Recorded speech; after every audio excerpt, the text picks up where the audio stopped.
यो, ये व्यू कैसा लग रहा है ये ज़रूर कमेंट करिएगा। और आज काफ़ी दिनों के बाद स्टाइलो को लेके निकला था। रीज़न बिंग कि स्टाइलो बीमार पड़ी हुई थी, बैटरी खराब हो गया था अनफॉर्चुनेटली। और ये जान के मुझे बहुत सरप्राइजिंग लगा कि बैटरी सिर्फ 5 साल के लिए बनता है। क्यों भाई? एक आम आदमी के साथ इतना सब कुछ क्यों होता है? भैया वो गाड़ी 40% टैक्स दे के खरीदता है, वो हर चीज पे जीएसटी पे करता है। बैटरी भी उसका बनता है तो सिर्फ 5 साल के लिए बनता है, और वो बैटरी चीप भी नहीं आता है। 8,000 की बैटरी आती है, अगर आप एक्सचेंज करो तो वो आपको 5-6 हज़ार का पड़ता है। तो ये एक बहुत वियर्ड चीज है। और दूसरी चीज जो मुझे पता चली बैटरी के साथ, कि जो कंपनी स्टैंडर्ड फिटमेंट होता है वो जनरली थोड़ा सा लोअर साइड होता है। लाइक मेरा जो वेन्यू में ऑलरेडी बैटरी कंपनी स्टॉक से आया था, that was for 48 that was of 48 Ah, the capacity of the battery. Or if you are using a set of accessories, electronic accessories like speakers and all, it is recommended कि आप थोड़ी सी higher power output की battery लगाओ।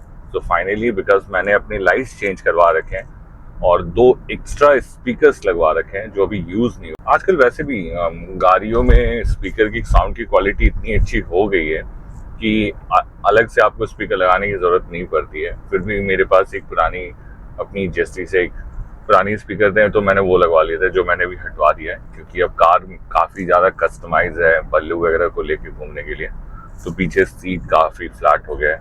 I show you that. So car से निकले हैं, स्टाइलो से निकले हैं, ऑटोमोबाइल कार। तो फिर आज ऑटोमोबाइल से रिलेटेड कुछ एक्सपीरियंस मैं आपके साथ शेयर करना चाहूँगा। आज मैं काफ़ी ज़्यादा कंजेस्टेड एरिया में था, पुरानी दिल्ली की तरफ। तो काफ़ी नए टाइप के ड्राइवर्स दिख रहे थे।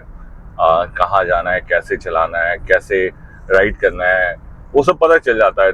The way you are driving on the road it actually defines much about कि आप कितने वो एक्सपीरियंस्ड हो, नोवाइस हो and all. Like he is very young driver जो भी आप सामने में देख रहे हो, राइट लेफ्ट करते हुए निकल रहा है। That is the right most car is very season driver. वो एक कांस्टेंट स्पीड पे चल रहा है। मैं तो हूँ ही क्योंकि मैं मिडिल लेन में चल रहा हूँ ऑब्वियसली, क्योंकि मुझे ना स्पीड चलाना है ना स्लो चलाना है। So these are the things, some of the things I am sure कि आप अगर ड्राइव करते हो आपको पता होगा कि जो मिड लेन्स होती हैं बाय डिफॉल्ट उनका यूनिवर्सल डेफिनेशन ये होता है कि मिडिल लेन तब आप यूज करो जब आपको एक कांस्टेंट 60-70 स्पीड पे चलाना है। अगर आप हाईवे पे हो 80 वगैरह पे चलाना है। राइट मोस्ट लेन आप हमेशा तब यूज करो जब आपको ओवरटेक करना है, और लेफ्ट मोस्ट लेन तब आप यूज करो जब आपको स्लो चलाना है या फिर आपको स्टॉप करना है। तो ऐसे ही बहुत कुछ, तो मैं ऐसे ही देख रहा था और मैंने ऐसा इट्स नॉट जस्ट कि आज मुझे देखा, बहुत दिन से मैं देख रहा हूँ। बहुत लोग बीच में काफ़ी, जब मैं बाइक मेरी सर्विस सेंटर थी तब मैंने रैपिडो यूज़ किया था, तो बंदा 2 व्हीलर चला रहा था, उसकी भी he was riding out of necessity. और अगर आप मेरा यूट्यूब देख रहे होगे तो लास्ट टाइम मैंने एक वीडियो डाला था कि अगर आपको राइडर बनने का शौक है, अगर आपको राइडर बनना है चाहे किसी भी रीजन से, just because you think you can ride a motorcycle, आपको लगता है कि आप मोटरसाइकिल इजी है चला लोगे, please don't do that. It's a risk. आप देख सकते हो क्या विजिबिलिटी होती है एक मोटरसाइकिल के सामने में और इन द रोड और एनीवेयर, इनफैक्ट सिटी वगैरह, इससे रिस्क। और आए दिन मोटरसाइकिलिस्ट 2 व्हीलर के एक्सीडेंट्स होते रहते हैं। तो go and check out that video कि अगर आप 2 व्हीलर जस्ट बिकॉज दूसरों को देख के चलाना चाहते हैं, या आप मोटो ब्लॉगिंग में आ जाना चाहते हैं, या आप राइडर बनना चाहते हैं, या सुपर बाइक चलाना चाहते हैं, don't do it because someone else is doing it and you think you can do it too. It's a risk. It's very calculated risk. You cannot be just like random haywire चलाना शुरू कर दिया और सीधा लद्दाख पहुंच गए। बहुत लोगों को इस बारी ट्रिप में मैंने देखा, लोगों को परेशानी हो रही थी। इधर से उन्होंने जोश में आके कि भैया चलो वहाँ चलना है, कंटेंट बनाना है, तो लद्दाख का कंटेंट, वालों को बहुत सारी परेशानी होती है क्योंकि driving is not about just कि आपने कार ऑन कर लिया, आपने 2 व्हीलर ऑन कर लिया और निकल लिए। Driving is conscious thing. You can not just be like मुझे सीधा रास्ता चलना है तो मुझे सीधा ही देखना, ना ना ना ना ना, ऐसे नहीं होता है दोस्त। आपको राइट भी देखना होता है, आपको लेफ्ट भी देखना होता है। और आजकल का तो माहौल ऐसा है, जैसे बारिश हो रही है तो आप सामने में नीचे देखते रहो, ऊपर देखते रहो, क्या पता क्या गिर रहा हो नहीं गिर रहा हो। फिलहाल मैं ग्रेटर नोएडा नोएडा एक्सप्रेसवे पे हूँ। क्यों भैया क्यों? आप टू व्हीलर पे हो ना, प्लीज अगर आप ऐसे हाईवे पे चलाते हो या छोटे सिटी पे भी चलाते हो, कुछ भी राइट लेफ्ट करना है जस्ट बिकॉज, देखो जैसे ये एग्जांपल दे रहा था, जस्ट बिकॉज आपको लग रहा है कि आपको राइट जाना है आप राइट मुड़ जाओ, नहीं नहीं नहीं दोस्त, ऐसा नहीं है। देयर इज अ रीजन कि कार या टू व्हीलर में दोनों में दो दो मिरर होते हैं, तो उसका यूज करिए। सो आज मैं आपको कुछ ऐसे टिप्स शेयर करूंगा which will help you have more control on your vehicle, चाहे आप टू व्हीलर चला रहे हैं या फोर व्हीलर चला रहे हैं, and at the same time आपको ये अपनी गाड़ी को मेंटेन रखने में और कम आप पे खर्च आए, क्योंकि मैक्सिमम लोगों का जो आज के डेट में प्रॉब्लम है ना, जो प्रॉब्लम है कि मेंटेनेंस बहुत है गाड़ियों में। एंड अगर मैं चेक करता हूँ जहाँ भी जाता हूँ, लाइक टू व्हीलर वालों से चेक करता हूँ कि किस तरह का कंप्लेन आता है, तो क्लच प्लेट एक बहुत कॉमन प्रॉब्लम है जो आज के डेट में यहाँ होता है। क्लच प्लेट जलना, कार में भी सेम प्रॉब्लम है, क्लच प्लेट जलना, शॉकर का ये टूटना, फिर वगैरह वगैरह बहुत सारी चीज़ें होती हैं जो mostly because the way you ride और ड्राइव उसकी वजह से इम्पैक्ट होता है। तो लाइक अगर आपको सिंपली टू स्टार्ट विद, अगर आप टू व्हीलर चलाते हैं या फोर व्हीलर चलाते हैं, तो the first thing you always do is start the engine. Maximum लोगों को पता होगा कोल्ड स्टार्ट बोल के एक चीज़ होती है, तो अगर नहीं पता है तो कोल्ड स्टार्ट सिंपली ये होता है कि जब भी आप इग्निशन स्विच ऑन करते हैं after period of time, like अगर आपने रात भर गाड़ी बंद रखी हुई है, चाहे टू व्हीलर हो चाहे फोर व्हीलर हो, आजकल की सारी गाड़ी में सेम टाइप का इंजेक्शन सिस्टम होता है, कार्बोरेटर वगैरह बहुत कम ही गाड़ियाँ होती हैं, लेकिन फिर भी होता है क्या है कि रात में आपका इंजन ऑयल कूल डाउन होकर काफ़ी ज़्यादा सेटल हो जाता है, और सेम फ्यूल वगैरह के साथ भी होता है, तो सब कुछ काफ़ी सेटल होता है। तो सिंपल कोल्ड स्टार्ट का मतलब ये होता है कि आप थोड़ा सा अलाउ करो इंजन वगैरह को वार्म अप करने के लिए, फ्यूल को पूरे फ्यूल लाइन में एक बारी सर्कुलेट करने के लिए, and to help it so that कि कोई भी ब्लॉकेज वगैरह ना रहे। या होता क्या कि मतलब सिंपल साफ है कि आप कोल्ड स्टार्ट करते हो ना, तो let it idle for 1 minute and 2 minute and so maximum लोग 15-15 मिनट का कोल्ड स्टार्ट करते हैं, मुझे नहीं पता। हाँ, आप स्पेसिफिक ठंड के कंडीशन में हो तो समझ में आता है, बट जनरली अवॉइड ही करना चाहिए कि आइडल में गाड़ी को स्टार्ट करके रखना चाहिए। उसका बहुत सारा रीजन होता है। तो पहला जो आपको समझना चाहिए कि जब भी आप गाड़ी स्टार्ट करो, always let it have a time of 1 or 2 minutes to warm up and then all. Two wheeler हो चाहे फोर व्हीलर, आपको दोनों में ये करना चाहिए। 1 मिनट का तो आपको वार्म अप करना ही चाहिए। एंड सेकेंड, इसके साथ जब आप मूव करते हो ना, don't push on the pedal, neither push on the accelerator. Like वो sudden jerk, it's like your body has to थोड़ा सा रिफ्लेक्स। आप जब भी सुबह उठते हो आपको थोड़ा सा स्ट्रेच वगैरह करना होता है to get in the shape. ऐसा थोड़ी होता कि आप बेड से कूदते हो दौड़ लगा देते हो। तो सेम चीज गाड़ियों के साथ भी है, टू व्हीलर और फोर व्हीलर के साथ भी है। आपको गाड़ी को स्टार्ट करना है प्यार से, 1 मिनट 2 मिनट के लिए उसको वार्म अप करना है। नेक्स्ट थिंग, आप जब मूव करते हो, डोंट एक्सेलरेट हार्ड और rev too much, neither on car neither on two wheeler. You should not let the engine play. Like आपने सिंपल ऑन किया, फर्स्ट गियर ट्यून किया, you don't have to like पूरा आप accelerator घुमा दे रहे हो या फिर आपने पूरा पैडल पे दबा दिया। कार का तो बहुत सिंपल है, आप फर्स्ट गियर में डालते हो कार, जस्ट लीव दी गियर पैडल, आप गियर पैडल छोड़ो। सेम बाइक में भी होता है, जैसे ही आप क्लच लेके फर्स्ट गियर लेते हो, आपको सिर्फ क्लच छोड़ना होगा, आपको एक इनर्शिया मोशन फील होगा आपकी गाड़ी में, बस आपको उसी को कैच करना है, धीरे धीरे अकॉर्डिंगली ट्यून करना है। सी, बोलना और करने में डिफरेंस होता है टू बी ऑनेस्ट, बट हाँ एक मसल मेमोरी चीज होती है। तो अगर आप कॉन्शियसली ये सब चीज करते हो, लाइक 1 मिनट का स्टार्ट, आप एक्सेलरेट जब कर रहे हो तो उसके साथ जेंटल हो, चाहे बाइक हो चाहे कार हो, रेव ज्यादा नहीं कर रहे हो स्टार्ट के इनिशियल में, तो ये सब मसल मेमोरी है। तो मैं जो भी बोल रहा हूँ आपको मसल मेमोरी बनानी होगी। सो मैं आपको सिर्फ वही बता रहा हूँ जिससे आप अपने तरीके चेंज कर सकते हो, तरीका जिस तरीके से आप अपनी गाड़ी या अपनी बाइक को या अपनी कार को हैंडल करते हो। सो फर्स्ट गियर में आ गए, आप मूव हो गए, आपने आराम से गाड़ी चलाई। थर्ड, मूविंग टू, ऐसा नहीं है कि आप फर्स्ट गियर में आए, second gear, I mean first gear में आए, सेकंड गियर में आए, थर्ड गियर में आए और सीधा 60-70 पे चल गए. For the first 5 minutes, 6 minutes, in fact for the first 10 minutes, be very gentle with your car or your bike. आप स्टार्ट करते हो, आप घर से निकलते हो, ऐसा नहीं कि निकलते ही सीधा आप फर्स्ट सेकंड थर्ड फोर्थ सीधा लगाया और एकदम टॉप स्पीड पे चले गए. नहीं नहीं नहीं, दैट्स अ रॉन्ग वे. करना है, आई मीन एक दो बार ही कर लिया, समझ में आया इमरजेंसी में, but in general avoid this. क्योंकि ओवर पे होता क्या है कि वही सेम चीज, अभी सब कुछ कूल डाउन है, इंजन कंपार्टमेंट सब कुछ कूल हो चुका है. आप उसको एकदम सडन पावर दोगे ना तो सब कुछ हीटअप होगा, लाइक इट्स लाइक ठंडे में तुरंत हीटअप होगा. तो over the period of time it doesn't, I mean it's not good for the engine, neither for bike, neither, I mean over the period of time आपके clutch के लिए भी अच्छा नहीं है. क्योंकि क्लच अभी उतना हॉट अप भी नहीं हुआ है जिसको आप उसको इतना एक्सपैंड करा रहे हो या आप उसको पुश कर रहे हो. देखो भाई साहब, क्यों क्यों क्यों क्यों. एनीवेज, तो थर्ड आप वही करते हो जो आप मूव करते हो, निकलते हो, फर्स्ट गियर आराम से लेते हो, थर्ड गियर में मूव करते हो, फिर आप आराम से थोड़ी देर 10 मिनट 15 मिनट के लिए आराम से चलने दो. बहुत जेंटली मूव करो. जो आरपीएम है, लाइक फर्स्ट गियर पे आपको कार में जनरली 10-15 पे ही चलाना चाहिए अगर आप 1500 सीसी की गाड़ियां चला रहे हैं. बाकी बड़ी गाड़ियों पे भी वही चलता है. फर्स्ट गियर पे 20-30, सेम बाइक पे भी आप एक नॉर्मल वार्म अप होने दो, let it warm up and all. Fourth, जब भी आप गाड़ी वार्म अप हो गई, आपने 10 मिनट गाड़ी चला ली, वार्म अप हो गया, तो कभी भी एक गलती नहीं करनी जो मैक्सिमम आजकल के बाइकर लोग करते हैं, सडन एक्सेलरेशन. नहीं, आपको एक्सेलरेशन करना है, आपको अपना स्पीड बढ़ाना है. ऐसा नहीं है कि आप स्पीड बढ़ाने के लिए पूरा एक्सेलरेटर पे पैर दबा दोगे.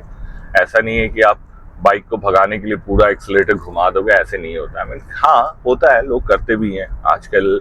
बहुत सारे लोग स्टंट करते हैं, दिखाते हैं कि उनकी गाड़ियां कितनी तेज चलती हैं, तो करते हैं. बट अगेन, ओवरऑल कंसर्न बस ये है कि अगर आपको अपनी गाड़ी से प्यार है, आपको अपनी गाड़ी से मैक्सिमम आउटपुट चाहिए, कम मेंटेनेंस पे चाहिए और फालतू के खर्चे नहीं करने, क्योंकि क्लच प्लेट और इंजन बहुत बड़ा खर्चा होता है. Remember this. आई मीन अगर आपको खर्चे करवाने का शौक है तो फिर आप उसको जैसे चलाना चाहते हो चलाओ. मैं वो तरीके बता रहा हूँ जिससे आपके खर्चे नहीं होंगे और आपके इंजन से अच्छा परफॉर्मेंस भी आएगा, चाहे वो कितनी भी पुरानी हो जाए और चाहे कितनी भी पुरानी हो जाए या कितनी भी ओल्ड डेटेड हो जाए. तो इंजन हार्ट होता है. हार्ट इट्स लाइक, इंजन आप समझ लो कि जैसे बैटरी हार्ट होता है, उसका काम होता है पूरी बॉडी में करंट पहुंचाना and all. And engine is like your overall gut, liver, kidney का कॉम्बिनेशन. कि आपने जो खाया पिया गाड़ी को, आपने जो तेल वगैरह दिया है, उससे आपकी गाड़ी कितना अच्छा परफॉर्मेंस निकाल रही है. और उससे अच्छा performance, see it's all about the mechanical parts working together. चाहे आप बाइक ले लो, कार ले लो, तो उसमें बस ल्यूबिंग कितनी अच्छी होती है और कितने अच्छे से आप उस ऑयल को यूज करते हो, वो सब इस चीज पे डिपेंड करता है कि how well you drive and how well you ride. Like sudden throttle, गाड़ी स्टार्ट करके भगा देना, तुरंत ही एकदम स्पीड में चलाने लगना, these are not good ways of driving. No no no, not at all. तो फोर्थ, आपने गाड़ी वार्म अप कर लिया, आप बढ़ा रहे हो, आप सडन एक्सेलरेशन नहीं करोगे. आप गाड़ी की स्पीड लाइक 40 है, अभी जैसे मैं फोर्थ गियर पे 6, अभी मैं फिफ्थ गियर पे 60-70 पे हूँ, राइट. मुझे ये नहीं करना कि मैं सीधा एक्सेलरेटर दबा दूंगा. मुझे अगर जाना है तो मैं एक कांस्टेंट 70-80, अगर आपको दिख रहा होगा तो, I am not very sure. So right now I am 80 and all. Now I will change the gear to get more speed, so that कि जो आरपीएम का डिजाइन है, जो ट्यून्ड है आपकी बाइक का या फिर आपकी कार का, आपको आउटपुट भी उसी के हिसाब से मिले. कभी भी आप कोशिश करना, I mean if you are on third fourth gear, पूरा एक्सीलरेटर घुमा दो और फिर या फिर कार में पूरा एक्सीलरेटर दबा दो, आपको पावर नहीं मिलेगा. हाउएवर इंजन में वो जो पूरा आप कोशिश कर रहे हो वो हो रहा है, लाइक वहां पे पूरा पावर पैक बन रहा है, लेकिन that is again it's not good for the engine thing. तो आप ये अवॉइड करो sudden acceleration and all. Fourth, आप चले गए, आप चलाने लगे, आपने धीरे धीरे जेंटली एक्सेलरेट किया, आप टॉप स्पीड पे आ गए हो और फिर आपको ब्रेक लेना है. तो ब्रेक लेने का क्या तरीका, जैसे बहुत लोग ब्रेक ले रहे हैं, मैंने अभी छोड़ दिया है और धीरे धीरे ब्रेक अप्लाई करना है. You have to be very gentle with the brake. चाहे बाइक हो चाहे कार हो, कोशिश करो कि आप जितना गैप बना के ब्रेक ले सको उतना बेटर है। एकदम क्लोज में जाके ब्रेक नहीं लेना चाहिए, सडन ब्रेक बिल्कुल नहीं लेना चाहिए, बैलेंस बिगड़ने का चांस होता है। एंड अगेन, आप बहुत सारे पावर को अचानक सा कंट्रोल करने की कोशिश कर रही हो, तो कोशिश कर रहे हो, which is again not good for the engine. Bike पे हो तो आपको पता है कि अगर आप बहुत तेज स्पीड से जा रहे हो, आप सडन ब्रेक लगा रहे हो, तो it's not good for you, क्योंकि बैलेंस बिगड़ता है, and again not good for the engine. तो ये एक चीज अवॉइड करना है कि आप बहुत स्पीड में जा रहे हो और ऑल ऑफ सडन आप देख रहे हो कि सामने ब्रेक है, तो डोंट एकदम कि सामने जाके ही ब्रेक लगाना है, एकदम वहीं पे खड़े हो जाना है, नहीं। आप देख रहे हो कि सामने वाला बंदा वहां पे ब्रेक लगा रहा है, आपसे 60 फीट या 70 फीट की डिस्टेंस पे, आप स्लो कर दो, बाइक कार को स्लो कर दो और धीरे धीरे ब्रेक को दबाओ। Let the engine roll down with the speed, with the RPM, and जैसे जैसे स्पीड कम हो रहा है वैसे वैसे गियर भी चेंज करो। सिंपल है। लाइक ब्रेक लगा रहे हो तो आप देख रहे हो जैसे वहां ब्रेक लग रहा है, तो आप अभी एक्सेलरेशन छोड़ दो, लेट इट गो डाउन। उसके बाद जैसे जैसे स्पीड स्लो हो रही है वैसे वैसे गियर चेंज करो। ब्रेक कभी भी सडन नहीं लगाना चाहिए, पॉइंट सिंपल साफ है। फिफ्थ, चलो आपने ये भी कर लिया, फिर आप अचानक से ऑल ऑफ सडन बहुत सारी ट्रैफिक आ गई। अभी तो बहुत नॉर्मल ट्रैफिक है, बट जनरली डे टाइम में दिल्ली एनसीआर में, आपको अगर आप दिल्ली एनसीआर में रहते हैं या सिटी में रहते हैं या कहीं भी रहते हैं जहाँ पे बहुत सारा ट्रैफिक होता है, तो एक जो कॉमन मिस्टेक सब लोग करते हैं, मैक्सिमम लोग, चाहे टू व्हीलर वाले हो चाहे फोर व्हीलर वाले हो, कि स्टॉप एंड गो ट्रैफिक में वो क्लच बहुत यूज करते हैं। लाइक हाफ क्लच पे हाथ रखा होता है। मैक्सिमम टू व्हीलर वालों को भी देखता हूँ कि वो क्लच पे हाथ रख के चलाते हैं, क्लच दबा के चलाते हैं। नहीं, ये बहुत गलत तरीका। Half clutch is the killer of the engine. आप प्रॉपरली गियर्स को इंगेज नहीं कर रहे हो और आप उसमें गियर बदल रहे हो, या फिर आप उसको वैसे, इट्स लाइक आप क्लच प्लेट का अगर फंक्शनैलिटी देखो, मुझे कुछ मिलेगा समझाने को तो मैं डाल दूंगा। क्लच प्लेट एक दूसरे के साथ रोटेट करता है, तो हाफ उसको जितना एंगेज करोगे, मतलब समझ जाओ, सिंपल, इट्स नॉट गुड।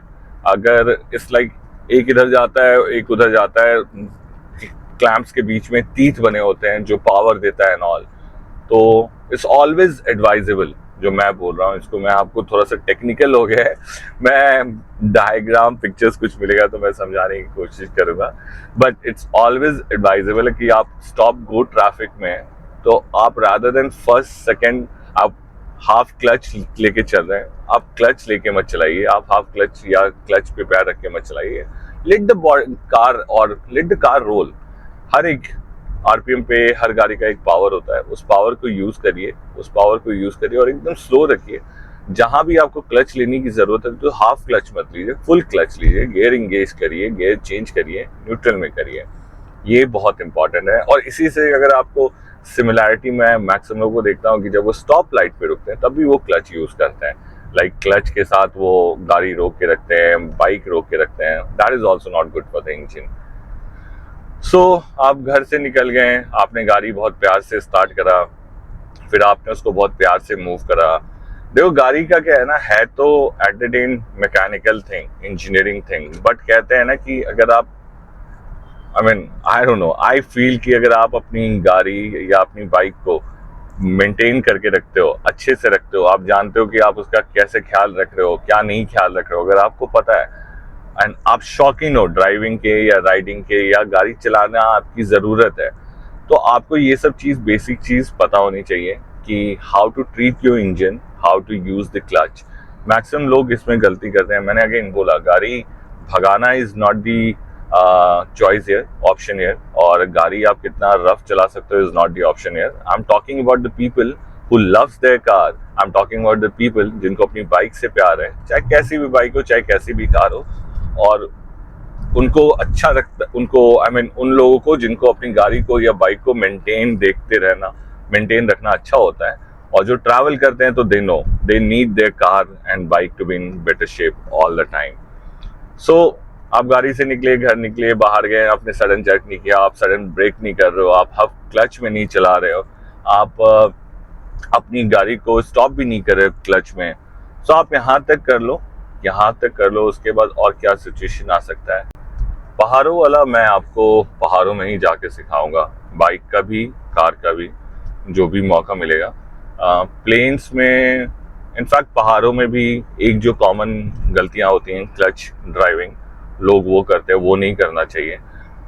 आप अगर कार चलाते हो, आपको पता है कि हर एक आरपीएम का एक पावर होता है। कहने का मतलब कि जैसे मैं अभी 5th गियर पे हूँ, तो 5th गियर में कार बहुत आराम से 60 to 80 के बीच में चलेगी, और जो मिनिमम जाएगी, like it has a minimum cut off speed, वो मिनिमम 40-50 पे भी आराम से चल लेगी। ये पावर बैंड होता है। फर्स्ट गियर में भी जब आप फर्स्ट गियर लगाते हो तो आपको एक्सेलरेशन करने की जरूरत नहीं होती है, आपके गाड़ी में इतना आरपीएम होता है कि वो मूव कर ही जाता है, जो बेसिक मूवमेंट रिक्वायर्ड होती है। लाइक सिंपल रिवर्स गियर में ले लो, रिवर्स गियर में कोई स्पीड की जरूरत नहीं होती है। रिवर्स गियर में बस आपकी गाड़ी को मूव करने के लिए एक मोटर होता है जो रिवर्स में चलता है, ताकि आप आराम से लगा लो। वही है, मोटर वैसे ही काम करता है, अलग अलग गियर में उसका अलग अलग स्पीड होता है। अब मैं उतना मैकेनिकल पढ़ा तो नहीं हूँ, जितना मैं समझ रहा उतना बता रहा हूँ।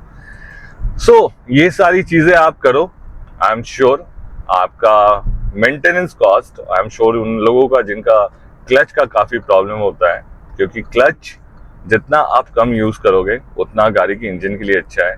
Clutch is just to engage the gear, just to engage the gear, remember that. आप कभी भी गियर चेंज कर रहे हो, क्लच तभी यूज करना है, अदरवाइज क्लच का कोई यूज नहीं है। Clutch is the killer of the engine. तो उसको आप जितना कम यूज करोगे, जितना ज्यादा इफिशिएंटली यूज करोगे, चाहे 2 व्हीलर हो चाहे 4 व्हीलर हो, उतना आपकी इंजन का आउटपुट अच्छा आएगा। हम बात कर रहे थे आप अपनी राइड को या ड्राइव को या अपनी कार को या 2 व्हीलर को, जैसे मुझे अपने प्यार है अपनी स्टाइलो ज़ूमी से, अगर आपको भी प्यार है और आपको भी अच्छा लगता है कि उसमें अगर आपको भी अपनी गाड़ी मेंटेन रखने का शौक है, तो सबसे इंपॉर्टेंट मेंटेनेंस है इंजन का। तो इंजन ऑयल हमेशा आप एक पर्टिकुलर टाइम पे ही चेंज करवाएं, जैसा रिकमेंडेड बाय मैन्युफैक्चरर होता है। Let's not play around with that, कोई फायदा नहीं होता है। गए वो दिन की भैया कि अब प्राइस के साथ क्वालिटी भी आती है। अब चीजें बताया ना, बैटरी 5 साल में खराब हो गया क्योंकि उसमें मेंशन था कि उसकी लाइफ ही 5 साल है। मैं यही समझ रहा कि कैसे भैया आपने उसके अंदर कोई घड़ी लगा दी थी क्या, कि जैसे ही 5 साल हो गया वो डेड हो गया। एक्चुअली डेड हो गया था। स्टाइलो पिछले 3-4 हफ्ते से बेचारी नींद में बेहोश पड़ी हुई थी कि भैया कोई तो जगाओ, फिर खर्च करना पड़ा, लक्ष्मी गई, फिर वापस से स्टाइलो को जान आया। But before we end this video, and one last step which I must share, other than driving things, if you have bought a car and 2 wheeler, if you have bought a bike and your car, your dream car, जिसको आप प्यार से रखते हैं, अच्छे से रखते हैं, drive it। अगर आप गाड़ी सिर्फ आसपास में 2 किलोमीटर में चलाने के लिए, चाहे बाइक हो या कार हो, सिर्फ 2 किलोमीटर में 3 किलोमीटर में गेड़ी मारने के लिए रख रहे हैं और मैक्सिमम टाइम वो आपके गराज या फिर आपके बेसमेंट में रखी हुई है, रिमेंबर एनीवेज आज के डेट में आपकी 2 व्हीलर और कार का कोई वैल्यू नहीं रह गया है with thanks to the scrap policy. तो अगर आप गाड़ी ले रहे हैं तो गाड़ी चलाने के लिए लीजिए। अगर आपको लगता है कि आपको सिर्फ दिखाना है वगैरह, तो ट्रस्ट मी, ये कोई अच्छा शौक नहीं है दिखाने का। इससे डिप्रिशिएटिंग कॉस्ट एनी डेज।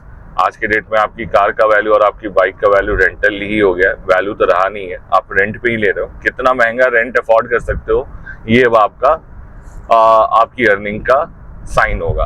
क्योंकि कोई भी आने वाले टाइम में 15 साल और 10 साल के लिए डीजल लेगा। अब आप डीजल की गाड़ी लोगे या 15 साल, या 2 व्हीलर लोगे या पेट्रोल की गाड़ी लोगे, तो आप उसको 15 साल ही चला पाओगे।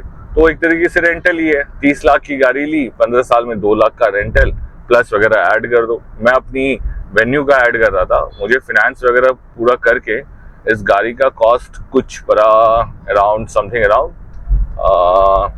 13.75 lakhs। और फिर उसके बाद जो मैंने इसमें फ्यूल कॉस्ट ऐड किया, फिर जो सर्विसिंग हुई, जो मेंटेनेंस हुआ, वो 13.5 प्लस अनदर 5 lakhs। अब आप सोचो 13.5 में मैंने इतना टैक्स दिया, ये 5 lakhs जो इनकर हुए हैं उसमें मैंने इतना टैक्स दिया, तो कोई पॉइंट नहीं है। मैंने एक तरीके से 10 साल में 2 लाख का रेंट दिया है इस गाड़ी का। ये 5वें साल में स्क्रैप हो जाएगी, तो ये मेरे लिए भी और भी खर्चे लाने वाली है। 5 साल में अगर 5 लाख का कॉस्ट है, तो अगले 5 साल में और भी 5 लाख का कॉस्ट होगा, हो ही जाता है वो। आप कर लो कैलकुलेट, फ्यूल वगैरह मिला के, इंश्योरेंस वगैरह मिला के वो आ ही जाता है। 5 लाख नहीं आएगा, 3 लाख आएगा, 4 लाख आएगा, लेकिन इतना ही आएगा। तो आप समझ लो कि आज गाड़ी आज की डेट में आपका शौक तो है लेकिन मजे कोई और ले रहा है। पॉइंट यही है। ठीक है, आपका खुद का कंफर्ट है लेकिन मजे कोई और ले रहा है। और ऐसा अगर आप सोच रहे हो कि नहीं ये ऐसा ही होता है, ऐसा ही होगा, ये नहीं भैया, ऐसा नहीं होता और ऐसा नहीं होगा। इस पर हम अलग से वीडियो बनाएंगे। पॉइंट इज, गाड़ी चलाइए। अगर आप कार बेसमेंट में और टू व्हीलर बेसमेंट में रखने के लिए होते हैं तो जैसा मैंने आपको बताया था, डिपॉजिट्स फॉर्म होना शुरू हो जाते हैं, कार्बन बनना शुरू हो जाता है, and over the period of time आपकी गाड़ी का क्लच का लाइफ भी और इंजन का लाइफ भी डिमिनिश होता है। तो इन सब बातों का ध्यान रखिए, आपकी गाड़ी मस्त चलेगी, आप बेफिक्र होकर कहीं भी चला सकते हैं। स्टॉल होना, गाड़ी में लगिंग होना, लगिंग मतलब झटके मार के गाड़ी चल रही है, गाड़ी स्टॉल हो जा रही है, आपकी बाइक कहीं भी रुक जा रही है, या उसमें पावर पिकअप नहीं आना, या फिर आपके इंजन से धुआं निकलना, ये सब साइन है कि आपका इंजन स्ट्रेस कर रहा है। बहुत ज़्यादा हीटअप होना, ये सब साइन है कि आपका इंजन स्ट्रेस कर रहा है। तो अगर आपको ये लग रहा है तो चेक करवाइए। मोस्टली रीज़न यही हुआ होगा कि कार्बन फॉर्म हो गया होंगे।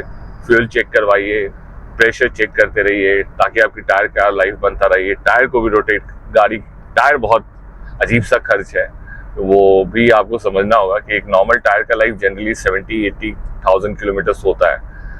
लास्ट टाइम जो मैंने यूज़ किया था उतना ही था। अभी मैंने योकोहामा ब्रांड ही यूज़ किया था। सो फार 40,000 किलोमीटर, इट्स ऑल गुड। देखते हैं कितना चलता है। बट टायर की लाइफ को भी अगर आपको मेंटेन रखना है तो keep your car and two wheeler in motion. आप हार्श ब्रेकिंग से बचिए, सडन एक्सेलरेशन से बचिए। ये सिर्फ आपके इंजन को भी नहीं, टायर को भी इम्पैक्ट करता है। And like I always keep saying, आसपास के लोगों का ख्याल रखिए, अपना ख्याल रखिए, नेचर के लिए रिस्पॉन्सिबल बनिए, जानवरों का ख्याल रखिए, एक स्ट्रांग कम्युनिटी बनाने की बात करिए। नफरत बहुत हो गया आपस में, हम एक दूसरे में बटे हुए हैं, इसलिए बहुत कुछ हो रहा है। हम अगर एक हो गए तो आवाज़ हमारी बहुत तेज होगी। एक कहते थे ना बचपन में, एकता में ही शक्ति है, तो वो बहुत ज़रूरत हो गई है। तो जानवरों के लिए रिस्पॉन्सिबल बनिए, काइंड बनिए, हम्बल बनिए। और वीडियो का फ्रेम कैसा आ रहा है ये ज़रूर बताइए, और मैं आपको बताऊंगा सेटअप क्या किया है इसके लिए मैंने। और भी डिफरेंट सेटअप्स मैं कार में यूज़ कर रहा हूँ। स्टाइलो को लेके मैं ट्रिप करने वाला हूँ क्योंकि बारिश भी हो रही है, और बाइक के साथ जाने में प्रॉब्लम नहीं है, बाइक के साथ मुझे मज़ा आता है। बट लास्ट टाइम जो मैंने वेस्टर्न घाट्स का बाइक ट्रिप किया था ना, जितना मज़ा था ना उससे ज़्यादा वो सज़ा हो गया था। रीज़न बिंग कि गाड़ी में इतना ज़्यादा कार्बन सेडिमेंट्स और वगैरह क्या क्या, मुझे मतलब समझ लो कि उस ट्रिप की वजह से 10,000 का एडिशनल खर्चा आ गया था। इतना कुछ हो गया था। और फिर एक टाइम में बारिश होती है, अच्छा लगता है, लेकिन बारिश ऊपर से नीचे होके चली जाए वो अच्छा लगता है। पानी जो जमा होता है ना, क्योंकि जब मुझे याद है मैं आगरा पहुंचा था कुछ 1 बजे के करीब, और भाई साहब पूरा आगरा डूबा हुआ था और कोई था नहीं बताने को। मैं जा रहा था, गाड़ी डूबते जा रही थी, बाइक ऑलमोस्ट आधी डूब चुकी थी। जुमी, लेकिन हिम्मत नहीं आ रही, जुमी लेके गई। और तो ये एक पंगा है, इसलिए मैं सोच रहा हूँ कि अभी एटलीस्ट मानसून के वक्त मैं कार से जाऊँ। बिहार में बहुत कुछ हो भी रहा है, प्लस मेरी जन्मभूमि है बिहार, तो बहुत कुछ स्टार्ट करना है, बहुत सारी कहानियाँ हैं, बहुत कुछ बताना भी है। तो stay tuned for the video, stay tuned for the update.